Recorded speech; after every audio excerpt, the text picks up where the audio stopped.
要睇浪程書包嘅，要買金鐘湖1號嘅，認真睇下先，口把口教你點樣揀單位啊！作為東區最平書包房嘅板塊啊，朗詩金鐘湖1號啊，佢加推咗2號樓啊，同樣面積，優缺點喺邊度？抵唔抵買？相對1號樓嚟講，佢又真係降咗價喎。但個個都話呢個項目升咗價喎，我只能夠話俾你知咧，佢點樣升價，以後就會點樣降翻落嚟啊！而佢漲價係之前賣嘅5號樓啊，即係佢哋項目細面積戶型啊，明明好難賣嘅，點解仲要漲價呢？最主要原因就係佢2號樓加推啊嘛，2號樓相對1號樓嚟講啊係平咗噶啦，因為同樣面積，但係景觀完全唔同啊！有咩可能唔平先得噶？再加上細面積戶型嘅單價上咗去，而剩低嘅就係115方戶型啊，就係我成日潤嗰隻咧，難聽講就係4不像戶型，想做個大3房，房間又唔大啊，就係得個客廳大啦。實際上嚟講，115方嘅格局同2號樓嘅137方咧係有雷同嘅，方便轉推大戶型啊嘛。因為喺特價表上面，佢哋只係相差20零30個，首付就係相差個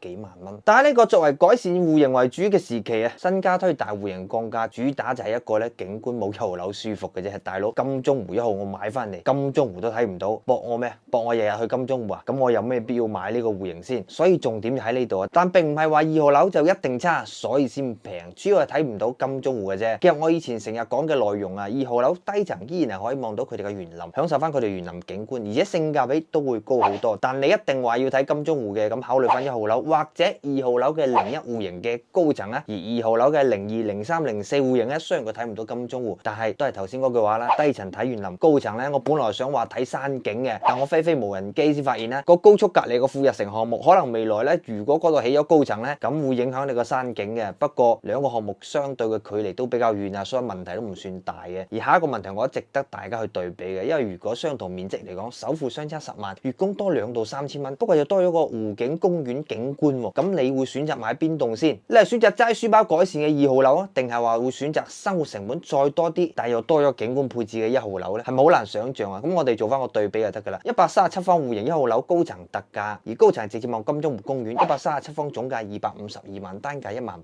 常規首付37萬，咁常規首付1.5成啦，30年月供啊9000蚊。2號中層總價196萬，單價14000，常規首付29萬，30年月供7000蚊，首付真係相差10萬，月供真係相差2000。而另外一個最大面積嘅162方戶型咧，一棟特價係高層04戶型啊，總價293萬，同樣單價都係接近18000，常規首付44萬，30年月供11000。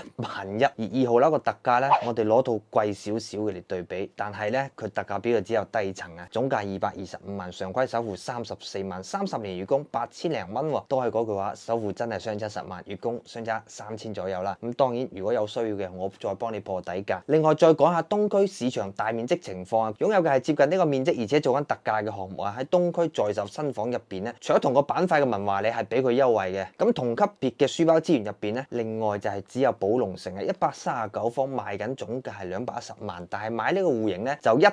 定要重新裝修嘅，因為咧 sales 講過佢交標真係好簡單嘅。咁如果係你會揀邊度啊？關注我，留意下期啊！嗱，關注我啦！